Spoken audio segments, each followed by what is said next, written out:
A poor girl in a wheelchair asks the young billionaire, "May I have the crumbs, sir?" But when the young billionaire saw her tears, a miracle happened. Noah Vance pushed open the glass door of the bakery with his shoulder, balancing his phone between his ear and neck as he spoke to someone on the other end. Numbers. Always numbers. Stocks that soared, contracts that needed reviewing, meetings that couldn't be postponed. Yes, I know it's only $2 million, but... He stopped mid-sentence, annoyed by the bad connection. "Can you hear me? Look, and I'll call you back." He put his phone in the pocket of his expensive coat and adjusted the paper bag holding his daily breakfast. A French croissant, a double espresso, and a financial newspaper. The same routine for 3 years. Efficient, predictable. No surprises. It was October, and the crisp London air bit at anyone brave enough to venture out early. Noah liked this hour. Few people. Less noise, less people. At 28, he had learned that unnecessary interactions only delayed his plans. He walked along the sidewalk towards his black Bentley, parked a few feet away. Another day at the office. Another series of decisions that would move millions. Another night alone in his penthouse apartment, looking out at the city through massive windows. That's when he saw her, sitting in an old, rusty wheelchair, propped against the brick wall next to the bakery. A small girl, no older than 5. Her brown hair was disheveled and dirty. Her clothes seemed too big and were faded with time, and a thin, torn blanket covered her legs. Her skin had the pallor of someone who hadn't eaten properly in a long time. Noah recognized her. She had been there for months, always in the same spot, always with the same blanket, always asking for something from the hurried passers-by. He slowed his pace but didn't stop. It wasn't his problem. London was full of people asking for money, and he had learned to ignore them. Business was business. Feelings were complications. "Sir?" The voice was soft, timid. Noah kept walking, pretending he hadn't heard. "Sir, please." This time, he looked. The girl was looking directly at him, with big, dark eyes. There was no desperation there, no aggression, just hope. "May I have the crumbs, sir?" Noah stopped.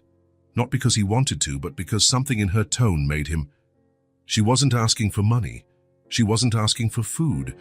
She was asking for crumbs, crumbs. He looked at the paper bag in his hands. Inside was a croissant that cost more than many people spent on lunch, and she wanted the crumbs. "I don't have crumbs," Noah replied, his voice coming out harsher than he intended. The girl lowered her head, as if she expected that answer, as if she had heard it hundreds of times in recent months. "It's okay, sir. Sorry to bother you." Noah should have moved on. That's what he had done every day for months. Passed her by, ignored her pleas, got into his car. That's what worked. It was simple, uncomplicated. But when she turned her face away, trying to hide, he saw it. A tear, small, silent, tracing a path down her dirty cheek. She made no sound. She didn't cry aloud. She just let the tear fall, as if it were the most natural thing in the world. And Noah stood there in the middle of the sidewalk, holding a paper bag and feeling something strange in his chest, something he hadn't felt in a long time. "Wait," he said, walking back to her. The girl looked up, surprised. Noah opened the bag and took out the croissant. It was still warm, smelling of butter and yeast. He held it out to her. "They're not crumbs, but it's food." The girl's eyes widened. "For me? Really? For you?" She took the croissant with both small hands, as if it were something precious. "Thank you, sir, thank you very much." Noah nodded and turned away, but couldn't take more than 2 steps. "Say, sir." He turned around. Are you leaving now?" The question was simple, but something in the way she asked it made Noah stop again. There was fear there, not fear of him, but fear of being left alone. "Where are your parents?" Noah asked, though he already suspected the answer. "I don't have any." "Grandparents? Aunts or uncles?" She shook her head. "Just me." Noah looked around. The street was empty, save for a few passing cars. The bakery hadn't fully opened yet, and the cold was growing more intense. "How long have you been here?" "A few months, sir." A few months. Noah felt a strange weight in his stomach. Months. She had been there for months, and he had walked past her every day, completely ignoring her existence. "What's your name?" "Lena." "Lena." He repeated the name, as if testing the sound. "I'm Noah." She smiled for the first time, a small but genuine smile. "Hi, Noah." And it was at that moment that Noah Vance, the billionaire who made million-dollar decisions without blinking, who had spent months ignoring this girl, who never let himself be swayed by emotions, did something completely irrational. He opened the paper bag again and took out the rest of the food he had bought. The coffee was still warm. There was another croissant he'd bought without thinking. "Here," he said, holding it all out to her. "It's all I have here. Do you want to come with me?" The words came out before he could think, before he could analyze the risks, the complications, the consequences. Lena blinked, confused. "Where?" "To my home. You can take a hot bath, eat a proper meal. You don't know me. You don't know me either." She was quiet for a moment, biting her lower lip. Then, slowly, she nodded. "Can I bring my chair?" Noah looked at the old wheelchair. One of the wheels was crooked and the seat was worn, but it was hers, it was all she had. So of course, he helped push the chair to his car. The chauffeur, who was waiting in the front seat, looked in the rearview mirror with a confused expression, but said nothing. Noah had learned to hire people who didn't ask questions. During the drive to the apartment, Lena remained quiet, looking out the window. She was still holding the croissant, but hadn't eaten it. Noah realized she was saving it for later, as if she didn't know when her next meal would be. "You can eat it," he said. "There's more food at home." She looked at him, doubtful. "Really? Really?" Lena took a small, cautious bite, then another. Soon she was eating with gusto, licking her fingers so as not to waste a single crumb. Crumbs. The word returned to Noah's mind. She had asked for crumbs, and he was taking her to an apartment that cost more than most people earned in a lifetime. When they arrived at the building, Noah helped Lena out of the car and into her chair. The doorman greeted him as usual, but his eyes darted to the girl with curiosity. "Good morning, Mr. Vance." "Good morning, Gerald." In the elevator, Lena was impressed by the golden buttons and the mirror on the walls. "Do you live in the sky?" Noah almost smiled. "On the top floor." "Just like the sky, then."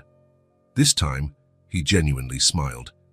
The apartment was exactly what you'd expect from a young billionaire, modern, minimalist, with a panoramic view of London. Expensive furniture, contemporary art on the walls, and a kitchen that looked like it came from a magazine. Lena stood in the entrance, awestruck. "Do you live here alone?" "Yes. It's very big." "It is." She rolled her chair through the living room, touching the furniture carefully, as if afraid of breaking something. "Can I sit on the couch?" "You can sit wherever you like." Noah watched her explore the apartment and felt something strange. The place had never seemed so empty. It was as if her presence made the walls seem more distant, the rooms emptier. "You must be hungry," he said. "I'll order food." "I can eat anything," Lena replied quickly. "It doesn't have to be expensive." The phrase hit him in an unexpected way. When was the last time someone worried about what he spent? Noah ordered Chinese food from an expensive restaurant in the neighborhood. While they waited, he showed Lena where the bathroom was, gave her a clean towel, and found an old t-shirt that would serve as a nightgown for her. "You can take as long a bath as you want," he said. "The hot water doesn't run out." Lena looked at him as if he had spoken a foreign language. "Hot water that doesn't run out." "Yes, you can stay as long as you like." She disappeared into the bathroom, and Noah was left alone in the living room. He looked at his phone. He had dozens of missed calls, urgent messages, emails that needed immediate replies, but for the first time in years, he didn't care. The sound of running water in the bathroom was strange. Noah wasn't used to having other people in the apartment. He didn't bring women home, didn't receive visitors. His world was the office and that silent space. When the food arrived, Lena was still in the bath. Noah arranged everything on the kitchen table. General Tissot's chicken, fried rice, spring rolls, and hot soup. Enough food for 4 people. Lena appeared 20 minutes later. the oversized t-shirt covering her knees and her wet hair plastered to her face. She looked even smaller like this, lost in the adult clothing. "Yes, it smells good," she said, approaching the table. "You can eat all you want." She served herself slowly, taking small portions of each dish. Noah noticed she ate like someone who wasn't sure when their next meal would be, small bites, chewing thoroughly, taking her time. And they ate in silence. Lena asked no questions, asked for nothing, complained about nothing. She just ate, thanked him with a smile, and helped clear the plates. "Can I wash the dishes?" she asked. "You don't have to. I want to help." Noah watched her try to reach the sink from her wheelchair. It was impossible. He gently took the plates from her hands. "You don't need to help. You're a guest." "A guest?" "Yes, a guest." Lena smiled. "I've never been anyone's guest before." The phrase hung in the air between them. Noah finished washing the dishes, and when he turned around, he saw Lena had settled on the couch, but was struggling to keep her eyes open. "You're sleepy." "A little bit." "You can sleep." "Where?" The question caught him off guard. "Where?" He had an apartment with 2 bedrooms, but the second one was used as an office, full of papers, computers, work stuff. "On the couch. It's comfortable." "Can I really?" "You can." Noah brought pillows and a blanket. He helped Lena get comfortable on the couch, covering her carefully. She curled up under the blanket, looking even smaller. "Noah?" "Yes, thank you." "For what?" "For not leaving." The phrase hit him in the chest. Noah stood there by the couch, looking at this girl who had appeared out of nowhere and turned his day upside down. "Sleep well, Lena." "You too." Noah turned off the lights and went to his bedroom, but he couldn't sleep. He lay in bed, staring at the ceiling, listening to the sounds from the living room. Lena moved occasionally, mumbled something in her sleep, and for the first time in a long time, Noah Vance didn't feel alone. But there was something else, something that bothered him. It wasn't Lena's presence, it was what she awakened in him. A strange sensation in his chest, as if something that had been dormant for years had awakened. He got up and went to the window. Down below, the city continued its routine. Cars passing, people walking, life going on as normal. But here, in this apartment, something had changed. Noah looked towards the living room, where Lena was sleeping. She had asked for crumbs, and he had given her bread. She had asked not to be alone, and he had taken her home. And now he was feeling something he hadn't felt in a long time. Something he had buried along with childhood memories, along with disappointments, along with the decision that it was easier not to care about anyone. For the first time in a long time, Noah Vance was feeling empathy for someone, and that scared him more than any financial loss, more than any failed contract, more than anything he had faced in the business world, because feeling empathy meant caring, and caring meant he had something to lose. Noah woke up earlier than usual, not because of his alarm, but because of a strange noise coming from the living room, a sound he had never heard before in his apartment. Someone stirring. Lena.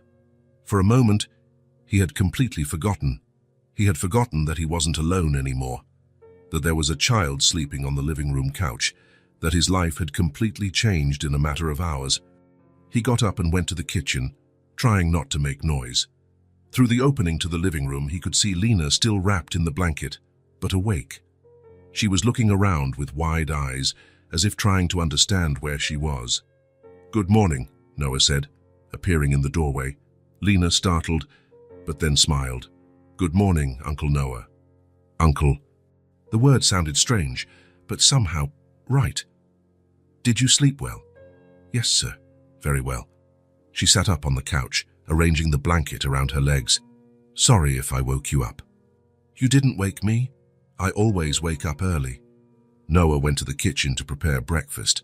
He opened the refrigerator and looked inside, frowning. There was expensive bottled water, white wine, some imported cheeses, olives, and leftover Chinese food from yesterday. Nothing suitable for a child for breakfast. He opened the cabinets. Coffee beans, fancy biscuits, organic honey, expensive fruit jam he'd never tried. All very adult, very inappropriate for a 5-year-old girl. "Oh, are you hungry?" he asked, returning to the living room.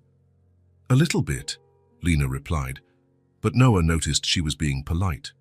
From the way she looked towards the kitchen, it was obvious she was very hungry. I'll see what's here." Noah went back to the kitchen, continuing to rummage through the cabinets as if they would solve his problem. What on earth did a child eat for breakfast? He had no idea.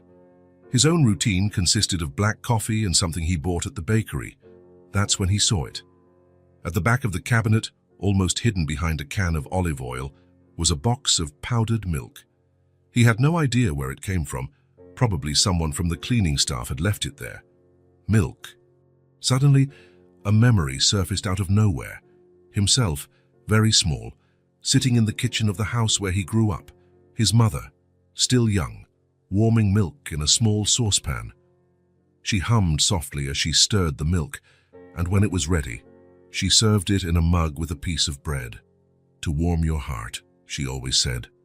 "Warm milk warms the heart." Noah shook his head, trying to push the memory away.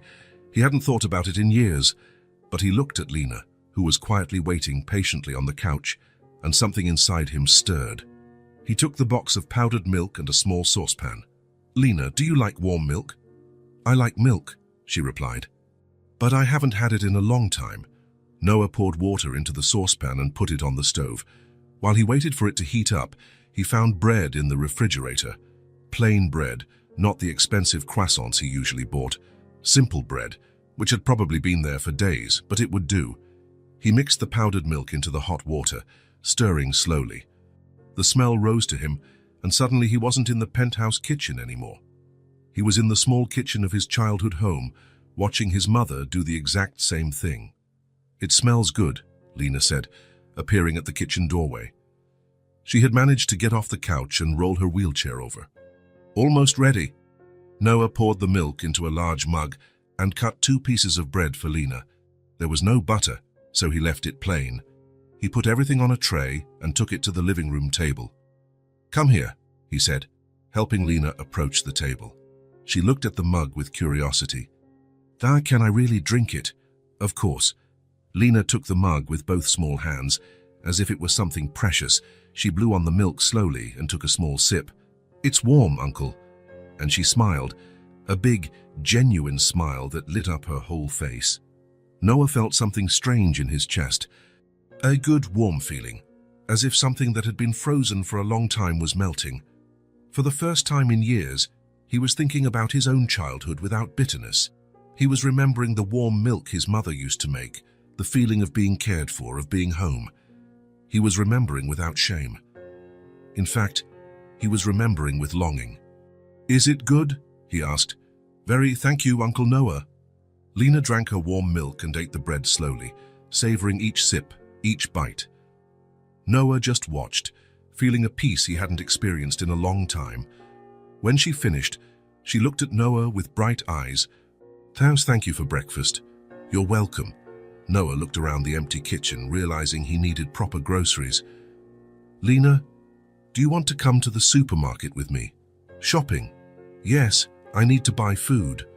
"Can I go with you?" "Of course you can." An hour later, they were at the supermarket. Noah pushed a cart, while Lena accompanied him in her wheelchair, looking around with wide eyes. "It's very big," she said, impressed. "It's a regular supermarket." "I've never been inside a supermarket." Noah stopped pushing the cart. "Never?" "No. I always stayed outside waiting." The phrase hit Noah like a punch to the stomach. A child who had never been inside a supermarket. A child who waited outside. "Well," he said, trying to keep his voice steady, "today you get to choose whatever you want." "I can choose." "You can choose whatever you want." Lena looked at him as if he had spoken a foreign language. "Really? Anything?" "Anything." They started in the fruit section. Lena stopped in front of the apples, touching one with her fingertip. "Can I have an apple?" "You can have as many as you want." "As many as I want." Noah nodded. Lena took a red apple, then another. She looked at Noah, as if asking for permission. "You can take more," he said. She took 2 more, then looked at the bananas. "What about bananas?" "Those 2. And oranges." "Those 2. With each fruit she put in the cart, Lena became more excited. Noah had never seen anyone so happy about such simple things. Her joy was contagious, pure, unfiltered. In the cereal aisle, she stopped in front of the colorful boxes, awestruck. "Aunt, there are so many kinds. Which one do you want? Can I choose?" "You can." Lena stood there for 5 minutes, looking at each box, reading the names, comparing the pictures. Finally, she chose a box with a tiger drawing. "This one looks cool. Then take that one." "What if I don't like it?" "Then you'll choose another one next time." "Next time?" "Of course.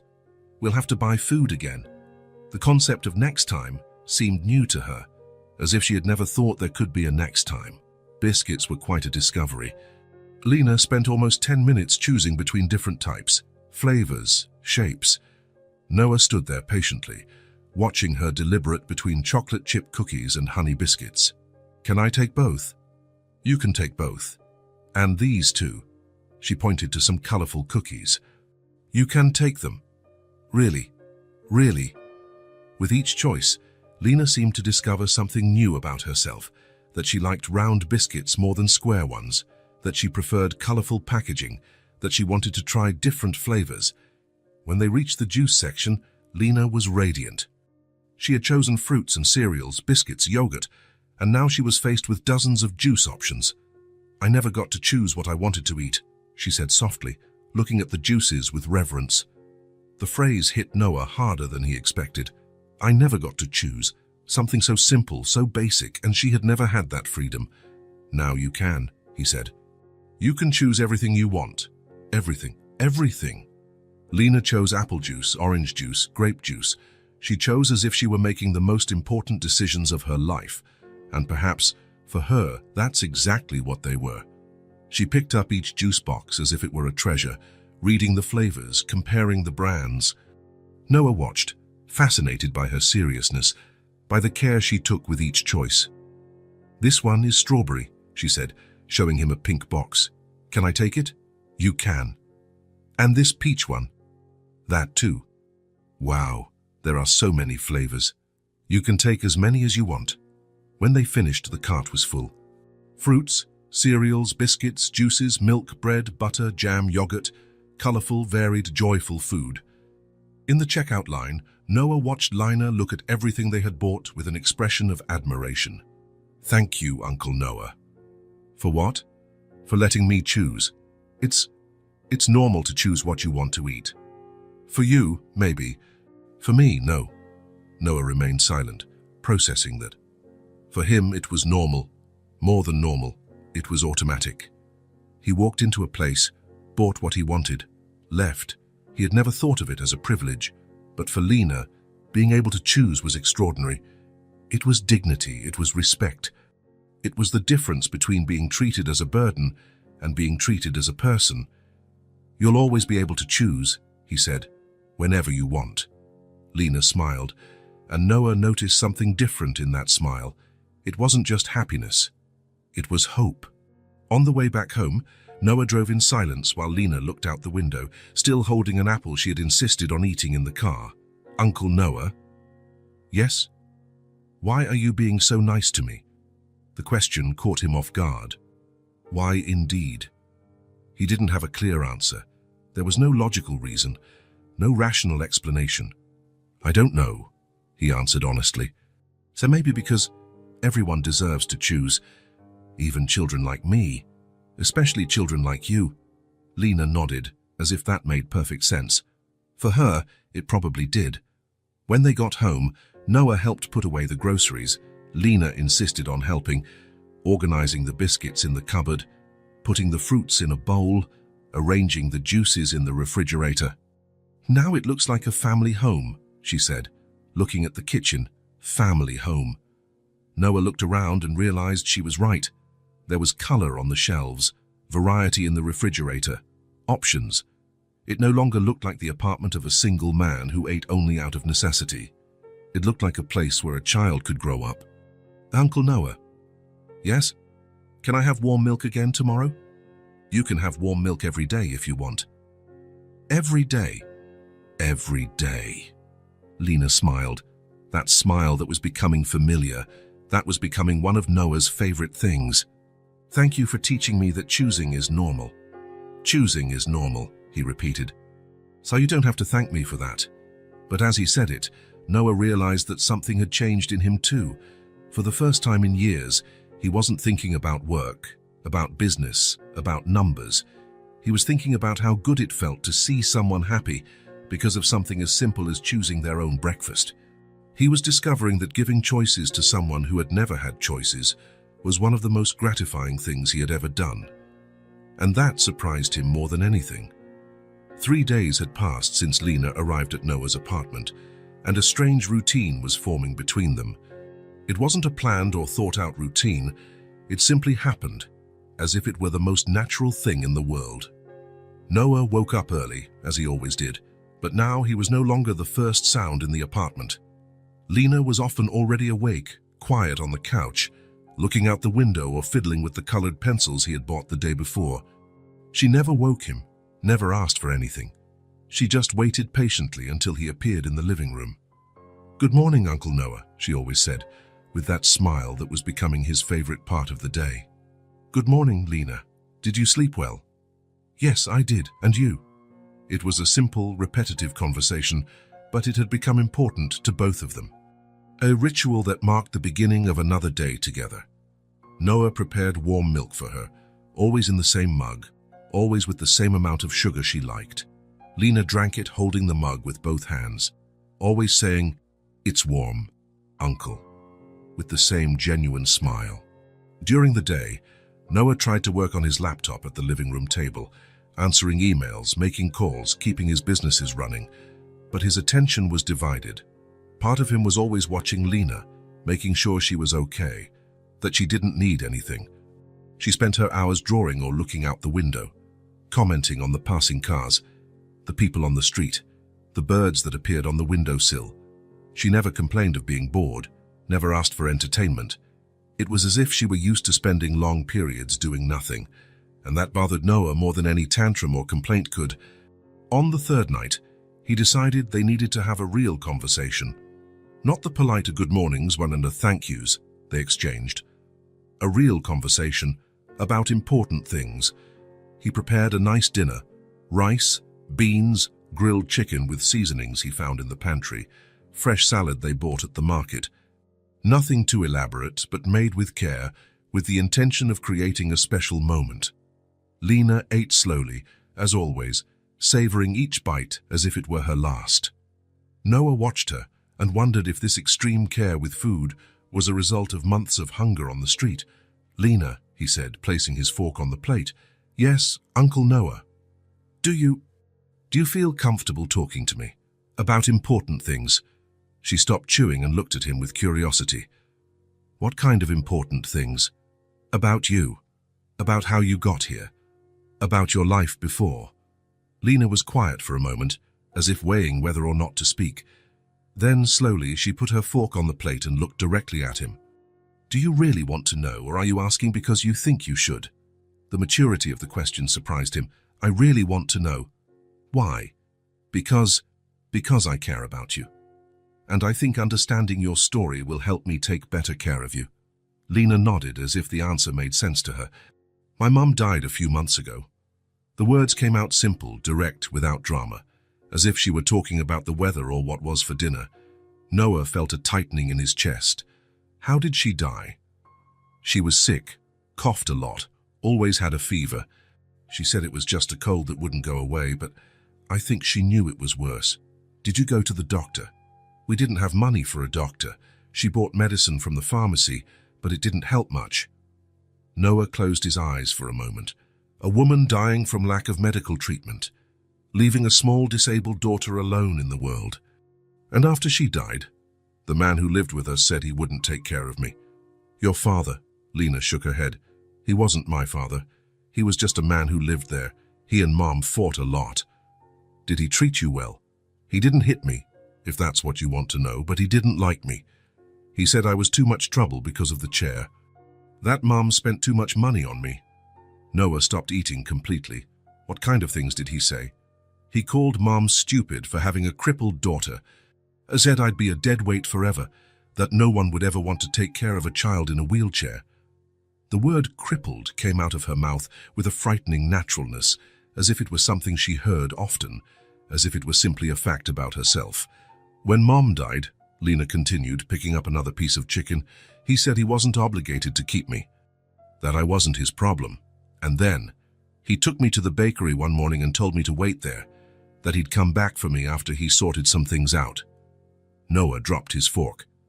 He abandoned you. I waited for him to come back the first day. The second day, too. On the third, I started to understand he wasn't coming back. And you stayed there for months. Where else was I supposed to go? I didn't know anyone. I didn't know where to go. Why didn't you go to the police? Or social services? Lena shrugged. The man always said if I went to social services, they'd put me in a horrible place with a bunch of mean kids, that no one would want to adopt a crippled girl, so I'd stay in an orphanage until I grew up. He was lying to scare you. I know that now.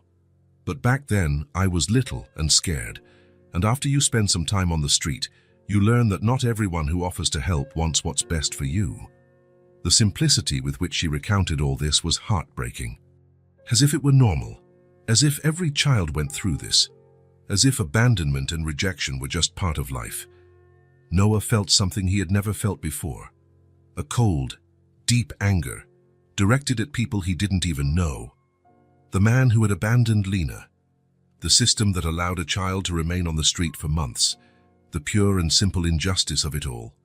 But more than anger, he felt something different. Something that both scared and calmed him. He cared, truly. It wasn't pity or abstract compassion. It was personal, intimate. As if her pain was his too, as if protecting her was his responsibility, not out of obligation, but by choice. For the first time in his adult life, Noah Vance genuinely cared about someone other than himself. Lena, he said, his voice hoarser than he intended, you know you're not going back to the street, right? I know you're being very nice to me, but you don't have to take care of me forever. It's not about obligation. Then what is it about? Noah paused. What was it about? He didn't know how to explain it. He didn't fully understand it himself, how to explain that in a few days she had become the most important thing in his life. It's about you deserving to be cared for, deserving to have a home, food, someone who worries about you. Even if I'm crippled. Don't say that. The sharpness in Noah's voice surprised her. You're not crippled. You use a wheelchair. It's different. The man said that. The man was wrong, completely wrong. You are smart, affectionate, brave. You survived months alone on the street. That's not what someone who gives trouble does. That's what someone very strong does. Lena looked at him for a long moment, as if assessing whether he was serious or just being polite. Uncle Noah? Yes? Thank you for not sending me away. The phrase hit Noah like a punch to the stomach. Thank you for not sending me away. As if not being abandoned was a favor, not a basic right. As if she was still waiting for him to get tired of her and decide she was too much trouble. You'll never need to thank me for that, he said, his voice firm. Never. This is your home now. My home. Your home. Lena smiled, but Noah noticed she still didn't completely believe him. And he understood it would take time for her to trust that she wouldn't be abandoned again. They finished dinner in silence, but it was a different silence than before. More laden, more intimate, as if something important had been said and understood. After dinner, while washing the dishes, Noah had an idea. Lena, do you like to draw? I draw a little, but I've never had real colored pencils. Do you want some? Her eyes widened. Colored pencils. And sketchbooks too, for you to draw whatever you want. Really? Can it be anything? It can be anything. Can I draw you? The question caught him off guard. Of course. Why not? Because sometimes people don't like to be in drawings. I would love to be in your drawings. Lena smiled, that smile that was becoming addictive for Noah. The next day, they went to a large stationery store in the city center. Lena was enchanted by the variety of options. 12 color pencil sets, 24, 48, even some 72 color sets that looked like a treasure chest. Notebooks with colorful covers, plain pages, lined pages, special drawing paper, markers, crayons, colored pastels. "Can I choose?" she asked, already knowing the answer but still needing confirmation. "You can choose whatever you want." She spent almost an hour in the store, touching each product, comparing colors, testing the paper texture. Noah watched her deliberate between the options with the same seriousness he would use to choose multi-million-dollar investments. Finally, she chose a case with 48 colored pencils, 3 different notebooks, one for drawings, one for writing, one for special things, an eraser, a sharpener, colored markers, and a small pouch to hold everything. "Thank you, Uncle Noah," she said when they got home, hugging the supplies as if they were treasures. "What's the point of having them if you don't use them?"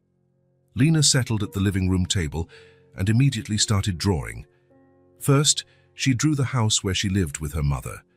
A small house with square windows, a blue door, and flowers in the window that Noah suspected never existed, but that she wished had. Then, she drew the bakery where she used to ask for food. The drawing was detailed for a 5-year-old. She remembered the color of the red door, the shape of the windows, even the crooked sign that said, "Miller's Bakery." "This is where I used to stay," she explained, showing the drawing to Noah. "And this is you." She pointed to a tall figure next to the bakery.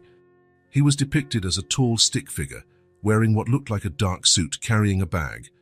Next to him, a small figure in a blue wheelchair. "This was the day you gave me the bread," she continued. "I remember you had a kind of grumpy face, but then you became nice." Noah looked at the drawing. It was simple, made with childlike strokes, but it captured something important, the moment their lives intersected. "It's very good. You draw well." "Do you really think so?" "I do. You have talent." Lena smiled and went back to drawing. Noah stood there watching her work and felt something strange, pride perhaps, as if her drawings were important. As if she was important, which she was important. The most important thing that had ever happened in his life. Lena spent the entire afternoon drawing.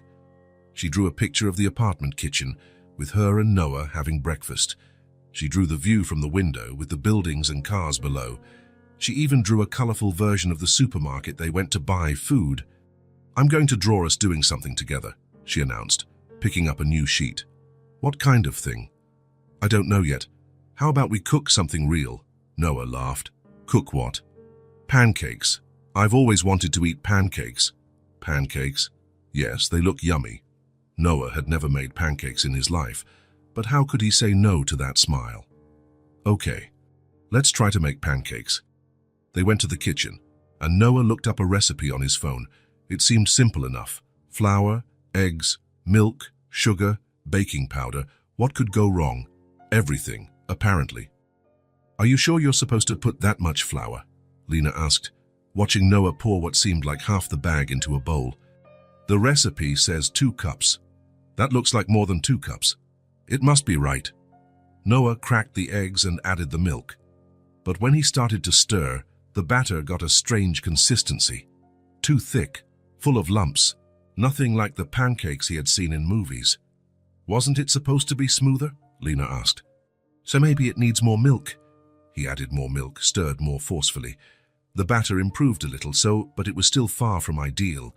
A little of the mixture splattered out of the bowl, hitting his white shirt. Lena giggled. "You're getting all messy, Uncle Noah."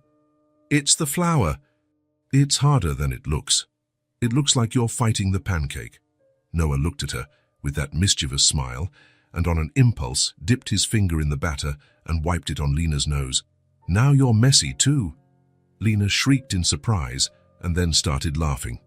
"So you got me dirty? You laughed at me first, but you're the one making the mess." She grabbed a handful of leftover flour from the counter and threw it towards Noah. The flour flew everywhere, covering the floor, the counter, and both of them. "Lena!" Noah pretended to be angry, but he was laughing. It was an accident. She was laughing so hard she could barely speak. An accident, huh? Noah grabbed a little more flour and threw it back. Soon they were both in a flour war in the middle of the kitchen, laughing like crazy. The kitchen turned into a complete mess.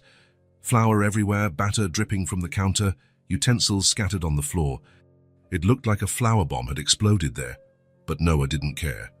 On the contrary, for the first time in years, perhaps decades, he was truly laughing. Not a polite business meeting smile or a social laugh at some fancy event. It was a genuine, spontaneous laugh that came from deep in his chest and rose to his eyes. "Uncle Noah," Lena said, trying to stop laughing and wiping flour from her face. "I don't think we're going to eat pancakes today." Noah looked around the ruined kitchen, looked at Lena covered in flour from head to toe, looked at himself in the same state, and started laughing again. "I think you're right." "The batter turned into glue," she said, stirring what was left in the bowl with her finger. "Totally. Can we try again tomorrow?" "We can. But maybe it's better to watch a video first." "What about today?" "Today, we can order pizza again. Pizza with flour for dessert." Noah laughed even harder. "Pizza with flour for dessert." While waiting for the pizza to arrive, they cleaned the kitchen together. Lena couldn't reach much from her chair, but she insisted on helping, picking up utensils from the floor, wiping flour from the table, organizing things within her reach. "Sorry for the mess, Uncle Noah." "I started it by throwing flour at you," he said. "And it was fun." "It was. You're not mad." "Why, because of the mess?" "Yes. You have such a beautiful and organized home." "Lena, look at me." She stopped cleaning and looked. "This house only became truly beautiful after you arrived. Before, it was just an empty place where I slept." "Really?" "Really. And a messy kitchen because we were having fun is much better than a clean, empty kitchen." Lena smiled, that smile that was becoming the most precious thing in the world to Noah. When the pizza arrived, they had a picnic on the living room floor, surrounded by Lena's drawings spread out on the coffee table. "Uncle Noah." "Yes?"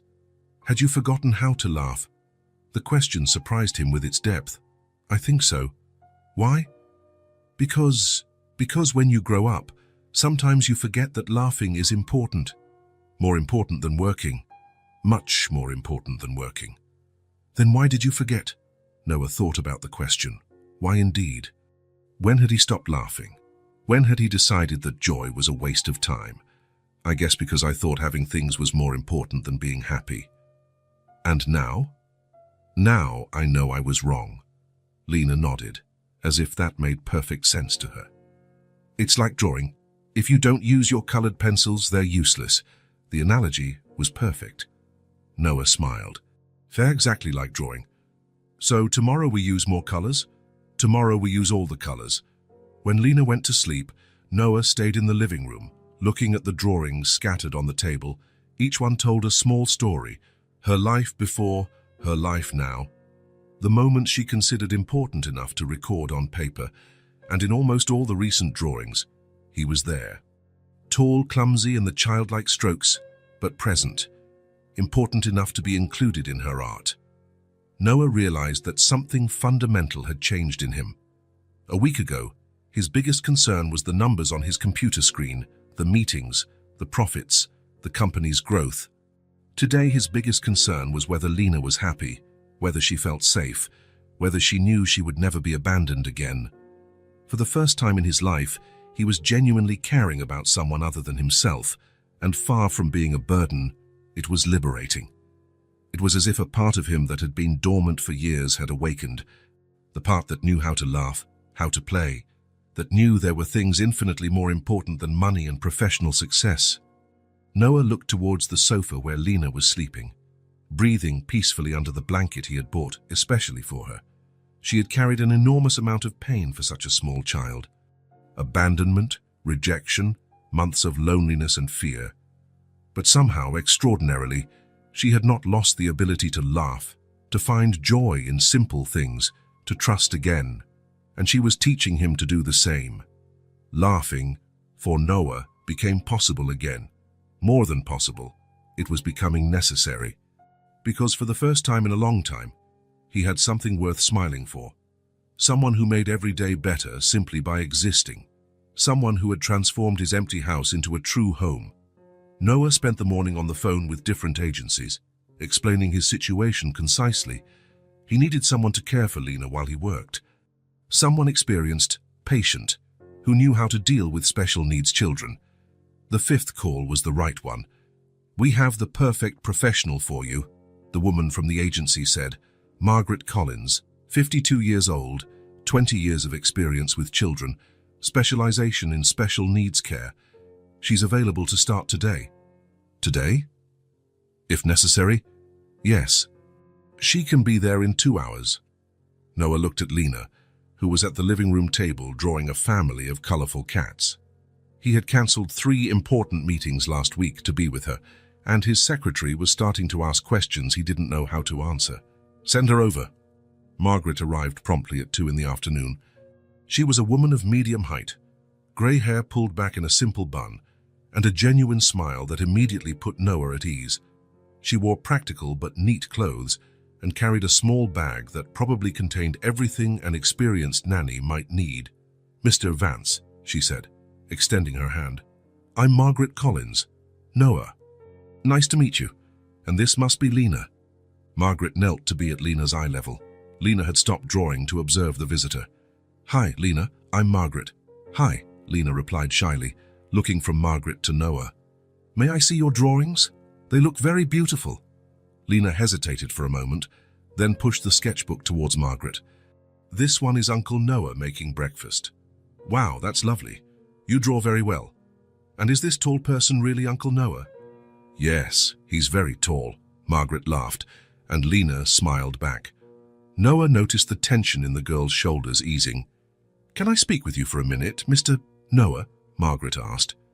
They moved away to the kitchen, leaving Lena with her drawings. "The agency told me the basic situation," Margaret said quietly. 5-year-old child in a wheelchair. You recently took her in." "That's right. May I ask how long she's been with you?" 1 week, Margaret nodded. "She seems well adjusted. Do you have an established routine?" "More or less. She wakes up. We have breakfast together.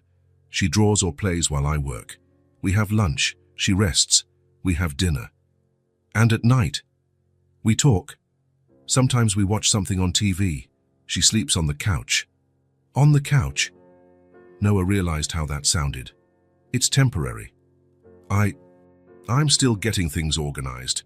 Margaret observed him for a moment, as if evaluating something. "Noah, may I be direct with you?" "Of course. This child doesn't seem to be here temporarily. She seems to be home." The observation caught him off guard. "What do you mean?" "The way she talks about you, Uncle Noah, with genuine affection. The way she moves around the apartment, as if she knows every corner. The way you look at her. This isn't a temporary situation." Noah was quiet, processing her words. "I'm not judging," Margaret continued. "On the contrary, it's beautiful to see. I just want to make sure we're all on the same page about what's happening here. I'm still figuring it all out. I understand well. My job is to take care of her while you work, to maintain your routine, ensure she feels safe and cared for." "Exactly." They returned to the living room, where Lena had started a new drawing. "Lena," Noah said, crouching beside her chair, "Margaret will stay here with you while I work, okay? Will you come back?" The question hit Noah in the chest. Even after a week, she was still afraid of being abandoned. "I'll come back. I always come back. Promise. I promise." Lena nodded, satisfied. "Okay then." Noah kissed the top of her head, a gesture that had become natural without him realizing it, and went to his office in the second bedroom. During the next few hours, he managed to focus on work in a way he hadn't been able to for days. He knew Lena was being well cared for, and that reassured him. He could hear laughter coming from the living room now and then, which made him smile involuntarily. Margaret was truly good at what she did. She played with Lena, helped with new drawings, asked questions that stimulated the girl's imagination. When Noah appeared in the living room for water or just to check on them, he saw the two talking animatedly. Uncle Noah works a lot, he heard Lena saying. Does he, and what does he do at work? Margaret asked. Noah stopped at the kitchen doorway, curious to hear the answer. He stays on the computer talking to people, and he has a lot of papers on his desk. Must be important work. It must be. He always looks very serious when he's working. Noah went back to the office, once smiling. That's how Lena saw his work. Computer, papers, seriousness. At the end of the afternoon, Margaret said goodbye, promising to return the next day. Lena waved from the window as she got into the taxi. Did you like Margaret? Noah asked. I did. She's nice. And she doesn't keep asking a lot of questions about my chair. What kind of questions? You know, like, were you born like this? Or does it hurt? Or can you walk? Margaret just treated the chair like it was normal. Because it is normal. For you, it's normal. Yes, but not everyone understands that. Noah nodded, making a mental note to talk to Margaret about it. It was obvious she had passed Lena's test with flying colors. During dinner, Lena was more talkative than usual. Margaret had stimulated her curiosity about various things, and she wanted to share everything with Noah. Uncle Noah, yes, what do you do at work? The question was simple, but it caught Noah off guard. How to explain to a 5-year-old what he did? I deal with numbers, contracts, and decisions. Numbers? Yes, like I help companies decide how to spend money to make more money. Oh, Lena thought about it for a moment. And contracts, they are papers that say what people will do and how much they will get paid for it. And decisions. I help choose between different options, like whether a company should buy a new machine or renovate the one they already have. Lena nodded, as if processing all this information. You seem to be in charge of everything, she said with a smile. The innocent observation struck Noah like lightning. You seem to be in charge of everything. It was true. He was in charge of everything. His company had 43 employees who followed his decisions, clients who paid fortunes for his advice, investors who trusted him with millions of dollars. He was in charge of everything. But as he looked at Lena, smiling innocently as she ate her dinner, Noah realized something he had never thought of before. Being in charge of everything meant nothing if you had no one to share it with. Yes, he said slowly, I kind of am in charge of everything. That must be cool. Sometimes. Only sometimes. Noah stopped eating. How to explain to a child that power without purpose was empty, that being in charge of everything professionally didn't compensate for not having anyone waiting for you at home? Lena, can I ask you something? Of course. What do you think is more important? Being in charge of everything or having people who care about you? Lena thought seriously about the question, chewing slowly. Having people who care, she finally said. Because if you're in charge of everything but you're alone, it's not fun. The simplicity of the answer left him speechless. Her 5-year-old had summarized in one sentence what it took him years to understand. You're very smart. Margaret said children sometimes see things adults don't. Margaret is right. After dinner, while Lena drew and he washed the dishes, Noah thought about their conversation. For the first time, he was questioning the real value of what he had built. His company was worth millions. His apartment cost a fortune. His car was imported. His bank account had more zeros than most people could imagine. But a week ago, he was alone every night, eating takeout in front of his computer, working until he fell asleep from exhaustion. Now he had someone waiting for him to finish work, someone who smiled when he walked into the room, someone who had transformed his house into a home simply by being there. Uncle Noah, yes? Do you like your job? Another simple question that had no simple answer. I'm good at my job. But do you like it? Noah stopped washing the dishes. Did he like it? When was the last time he thought about work in terms of liking or not liking it?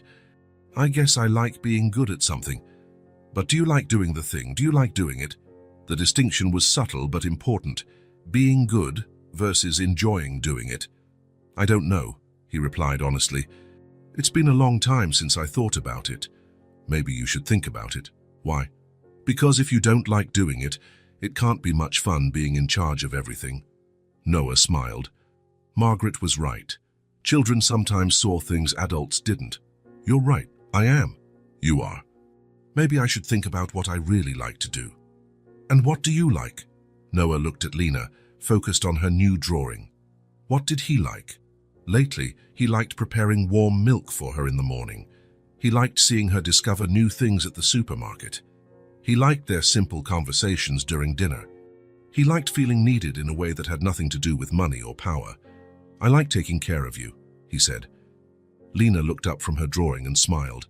I like it when you take care of me too. Then maybe I should do more of that. More how? I don't know yet, but maybe less of being in charge of everything and more of being a family. We're already a family. The simple statement moved him more than he expected. It's true, we already are.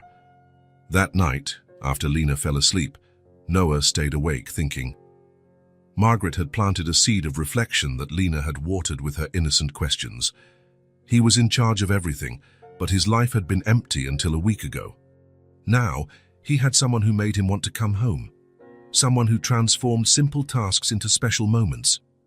Someone who made him question what really mattered. Maybe it was time to rethink his priorities. Maybe being in charge of everything wasn't as important as he always thought. Noah woke up on Saturday with a plan. He had spent the week observing Lena sleeping on the couch, using his clothes as pajamas, keeping her few belongings in a shoebox next to the coffee table.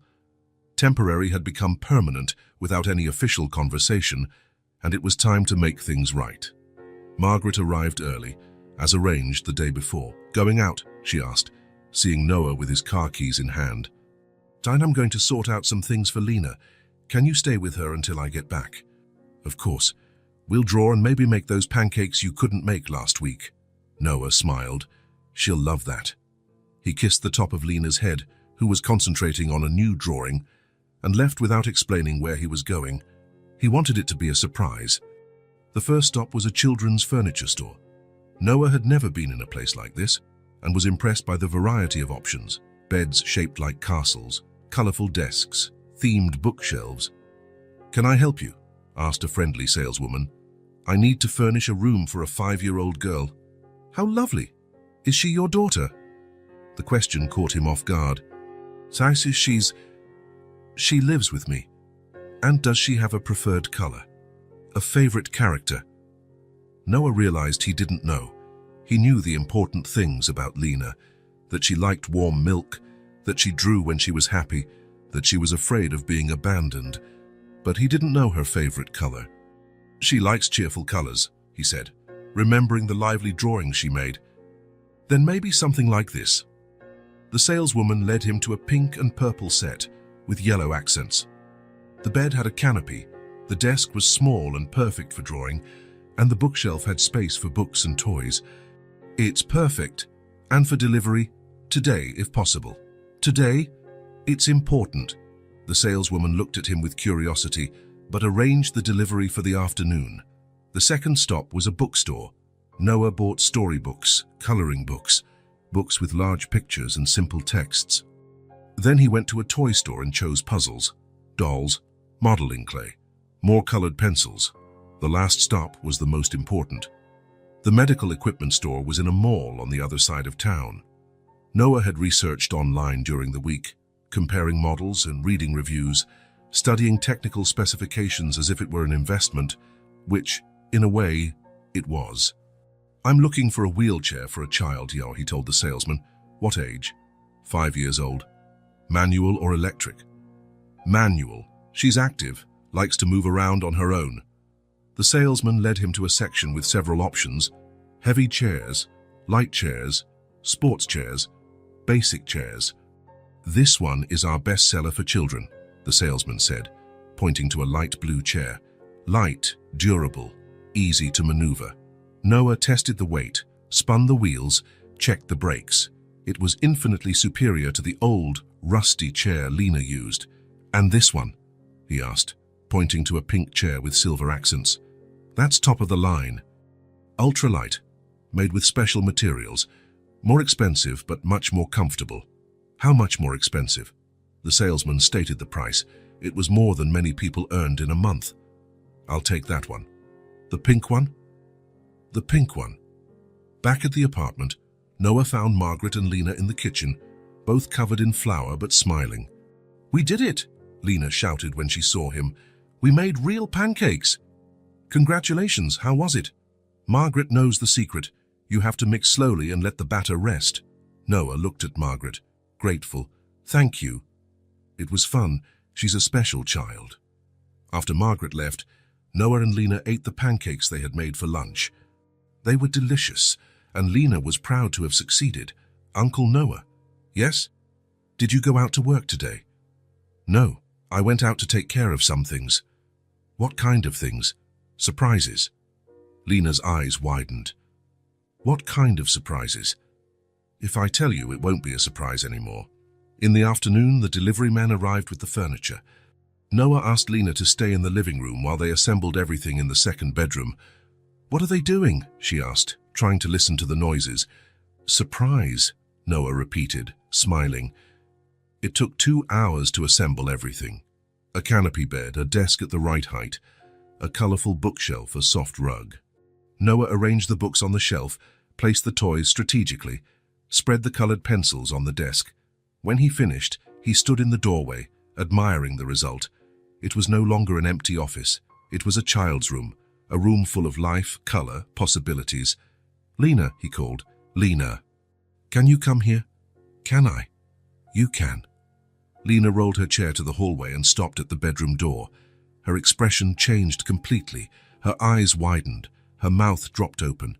Her hands went to her chest. "Wow, it's your room. Mine." "Yours." Lena entered slowly, as if she were in a museum and was afraid to touch anything. She looked at the bed, the desk, the books, the toys. "Is all this mine?" "All of it." She rolled to the desk and touched the new colored pencils. Then she went to the bookshelf and ran her finger over the books. Finally, she got close to the bed and touched the canopy fabric. "San, it's the most beautiful room I've ever seen. Do you like it?" "I love it." She turned to him with tears in her eyes. "But Uncle Noah, what's wrong?" "I have a surprise for you, too." Noah was curious. "What surprise?" "Wait here." Lena left the room and returned a few minutes later carrying a folded paper. "I made this for you today while you were out." Noah unfolded the paper. It was a drawing of the two of them, him and Lena, holding hands in front of a house. Below, in careful letters, was written, "My family. Lena. Do you like it?" "It's the most beautiful thing I've ever received." Lena smiled, wiping tears from her face. "Uncle Noah." "Yes." "Is there another surprise?" "There is." Noah left the room and returned, pushing the new wheelchair, pink with silver accents, shiny, perfect. Lena was speechless. "Is it for me?" "It's for you. But I already have a chair. Now you have two. One to use, one for backup." Lena looked from the old chair to the new one, then to Noah. "Can I try it?" "Of course." Noah helped her transfer to the new chair. It was much more comfortable, lighter, easier to maneuver. Lena tested the wheels, spun in circles, went to the hallway, and came back. "It's like flying." "Do you like it?" Lena stopped in front of him, and Noah saw that she was crying again. "Lena, what's wrong? Don't you like it?" "Is it just mine?" she asked, her voice thick with emotion. "Of course it's just yours. No one will borrow it. No one will say it's too expensive for me." The question broke Noah's heart. "Never. It's yours forever. Even if I do something wrong. Even if you do something wrong. Even if I'm trouble. Lena, look at me." She looked up. "You are never trouble. You are the best thing that ever happened in my life. Everything that is good for you now matters to me. Understand?" Lena nodded, still crying. "Uncle Noah." "Yes. Thank you for giving me a real home. Thank you for making this house a real home." They stood there hugging in the middle of the colorful room, with the new chair beside them and the "My Family" drawing still in Noah's hand. He didn't realize it at that moment, but something fundamental had changed inside him. It was no longer about giving things to Lena or caring for her out of compassion. It was about protecting, nurturing, putting her needs before his own. It was about waking up thinking about her well-being, about wanting to see her happy more than anything in the world. Noah had become a father in feeling, without realizing it, without a specific moment of decision. It had happened gradually, cell by cell, day by day, gesture by gesture. And now, seeing Lena happy in the room he had set up for her, using the chair he had chosen with her comfort in mind, he knew there was no turning back. He was a father, and she was his daughter, in all the ways that mattered. The days following the new room created a different routine. Lena now had her own space, but Noah realized that this changed the dynamic between them in ways he hadn't expected. During the day, while Margaret looked after her and he worked in the office, Lena spent hours in her new room, but not in the way he imagined. Instead of playing with toys or reading books, she made drawing after drawing, and all the drawings were about him. Noah working on the computer, Noah making breakfast, Noah reading the newspaper, Noah driving. It was as if she was documenting every moment they spent together, creating a gallery of memories on paper. "Margaret," he asked one afternoon, "is Lena okay? She seems different." "Different how?" "I don't know. Quieter. She spends a lot of time alone in her room." Margaret smiled with understanding. "Noah, she misses you." "Misses me? But I'm here." "You're in the office. For a child who spent months on the street, alone, having someone important in the house but not being able to see him can be distressing. But she has you. I'm a caregiver. Your family." The word family still had a strange impact on Noah. He was getting used to the idea, but sometimes it hit him by surprise. "What do you think I should do? Maybe work less, or include her more in your day?" That afternoon, Noah tried a different approach. Instead of staying locked in his office, he took his laptop to the living room table and worked from there. The difference was immediate. Lena appeared from her room with a new drawing, positioned herself at the small desk they had placed near the dining table, and began to draw where she could see him. Every now and then she would look up and ask, "Uncle Noah, what time do you stop working?" "1 more hour." 15 minutes later, "And now, how much longer?" 45 minutes. "Is that a long time?" Noah chuckled. "It's not a long time." But he realized that for her it was. Every minute he spent focused on the computer was a minute she didn't have his full attention. On Thursday, Margaret had to leave early. "I have a doctor's appointment," she explained. "Can you stay with Lena?" "Of course." When Margaret left, Noah closed his laptop for good. "How about we do something together?" "What kind of thing?" "I don't know." "What do you want to do?" Lena thought for a moment. "Can I teach you how to draw?" "You want to teach me how to draw?"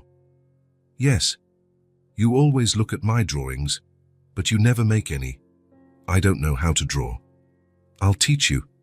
Noah sat beside her at the living room table, with paper and colored pencils. Lena was taking the lesson very seriously. "First, you draw a circle for the head," she said, demonstrating on the paper.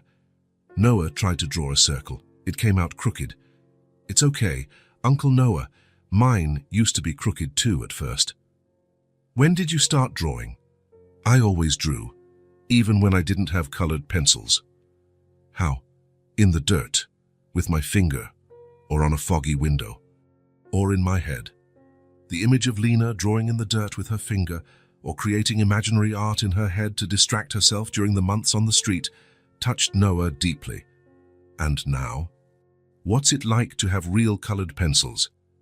"It's like the drawings in my head can come out and become real." Noah looked at the crooked circle he had drawn, and then at Lena's elaborate drawings scattered across the table. "I think you're an artist." "Really?" "Really, a true artist." Lena smiled and continued the drawing lesson. She taught with patience, corrected gently, praised every little bit of progress. It was one of the most relaxing afternoons Noah had had in months. On Friday night, it started to rain. Not a gentle summer rain, but a fierce storm, with lightning, thunder, and wind that made the windows rattle. Noah was finishing up some emails when he heard the first thunderclap. It was almost midnight, and Lena had been asleep for hours. The second thunderclap was louder, and Noah heard a sound coming from her room. He stopped typing to listen closer. Silence. He went back to work, but stayed alert. After a few minutes, he heard it again. It wasn't a sound, it was a muffled sob. Noah got up immediately and went to Lena's room. The door was ajar, and he could see the small figure in the bed curled up under the blanket. "Lena?" he called softly. The sob stopped, but she didn't answer. "May I come in?" "You can," came the tiny, trembling response. Noah entered and approached the bed. Lena was curled up, hugging one of the pillows, it with tears on her face. "What's wrong? Are you scared of the rain?" She nodded, unable to speak. "Do you want to talk about it?"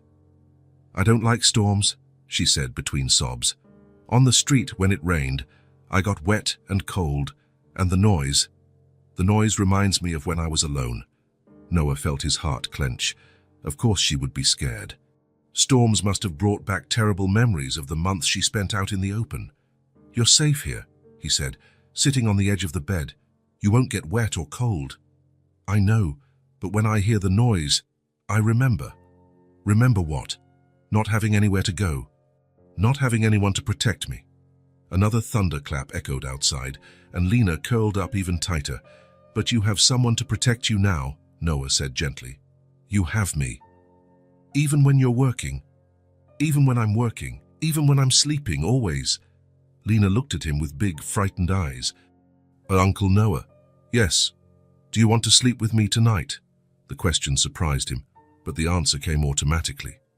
"I do. Really. Really." Noah helped her get comfortable, then lay down beside her on top of the comforter. Lena immediately snuggled against him, like a cub seeking protection. "That way you're close if I get scared again." "I'll be close."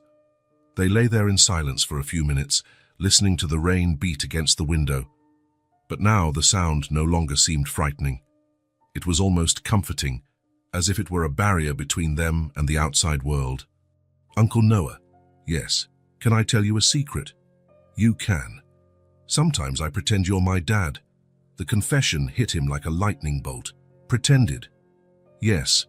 When I'm drawing, or when Margaret asks about my family, I imagine you're my real dad."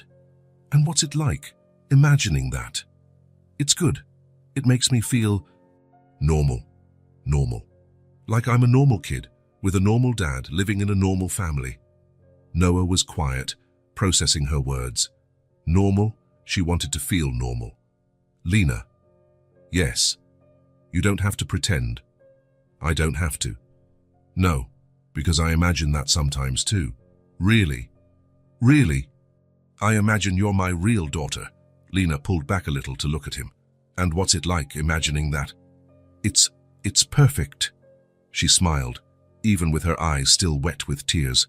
"So we can pretend together." "We can. Or maybe it's not pretending." Noah looked at her, at that little face that had become the most important thing in the world to him. Maybe it's not pretending at all. Another thunderclap sounded outside, but this time Lena wasn't startled. She was safe, protected, loved. "Uncle Noah."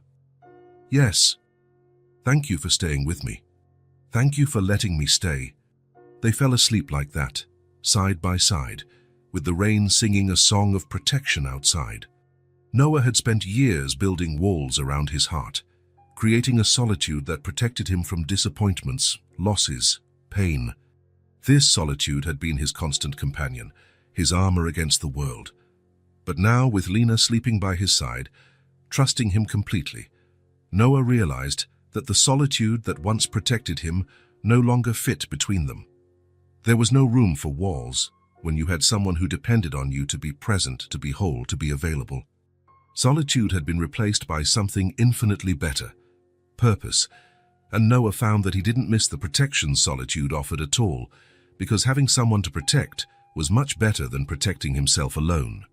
The call came on a Thursday morning, while Noah was preparing Lena's warm milk. The name that appeared on the screen made him stop stirring the pot. Richard Chen, CEO of the largest investment firm in Asia. "Hello?" "Noah, how are you, my friend?" "Richard, what a surprise." "I have a life-changing proposal for you. Can I speak?" Noah looked at Lena, who was at the table drawing while waiting for breakfast. She had woken up especially cheerful today, humming a song she had invented about happy families. "You can speak. We're expanding into the European and Asian markets. 18 months in Singapore to set everything up. Then Hong Kong and Tokyo. It's the opportunity of the decade, Noah." "Interesting. I'm talking about numbers that will multiply your net worth by 5, maybe 10. It's literally the chance of a lifetime." Noah almost let the milk boil over. 18 months away. Almost 2 years away from Lena. "And the deadline? I'd need you here next Monday. I know it's short notice, but opportunities like this don't wait." Noah felt something strange in his stomach. It wasn't excitement. It was panic. "Richard, can I give you an answer by tomorrow?" "Sure, but don't take too long. I have other names on the list, but you're my first choice.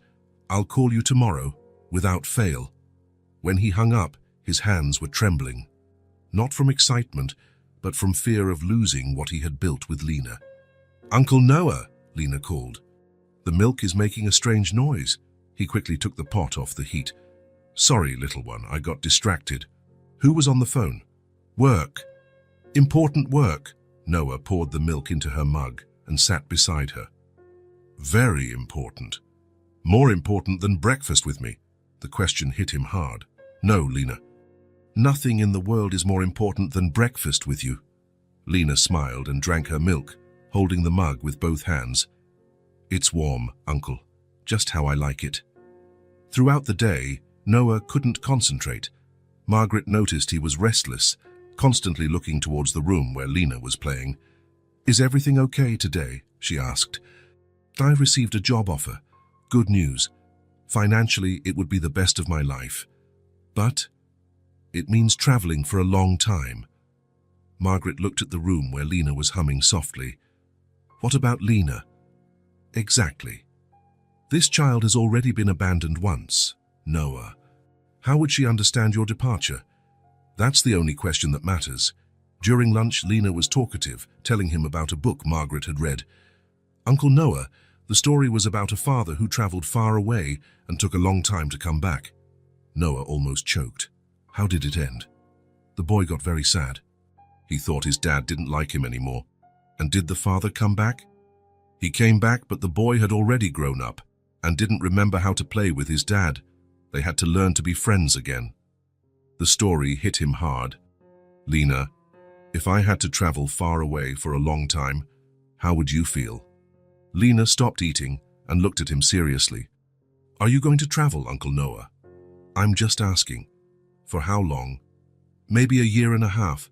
Lena was quiet, pushing food around on her plate. "That's a long time, longer than I've known you." "It's true. Uncle Noah, when I was on the street, I always imagined someone would show up and take me home. When you appeared, I thought it was a dream.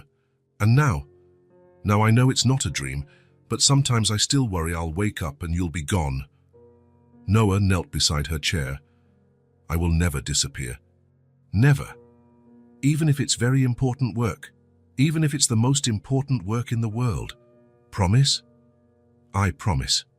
That night, Noah stayed in Lena's room, watching her sleep. She breathed peacefully, hugging the teddy bear they had bought together. The child who, months ago, slept in an old chair on the street now had a room full of love. "She's worth more than any amount." The words came out as a whisper in the dark room, and Noah realized it was the deepest truth he had ever felt. Richard was offering a fortune, but what was the point of having everything if he lost the only thing that gave meaning to his existence? The next morning, he called Richard even before breakfast. "So, good news. I'm going to decline, Richard." Complete silence. "Noah, are you sure? We're talking about an amount that will change your life." "My life has already changed." "What do you mean?" "I found something more valuable than any amount."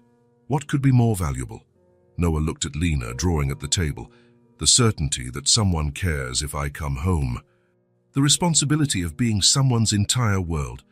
Have you gone crazy?" "Maybe, but my priorities are in the right place for the first time." After he hung up, he felt lighter than ever. The decision was made. "Uncle Noah," Lena called. "You look different." Different how? More relaxed. Like when you truly smile. It's because I made an important decision. What decision? I decided that nothing is more important than being here with you. Lena dropped her pencil and hugged him tightly. I love you, Uncle Noah. It was the first time she had said those words. Noah felt his eyes fill with tears. I love you too, little one. More than you know. In the following weeks, something changed in how Noah viewed his life. Refusing the offer had been a turning point. For the first time, he put relationships above profits, and that opened a door in his mind. If I can change her life, he thought, watching Lena play, why not change others? The idea quickly took shape.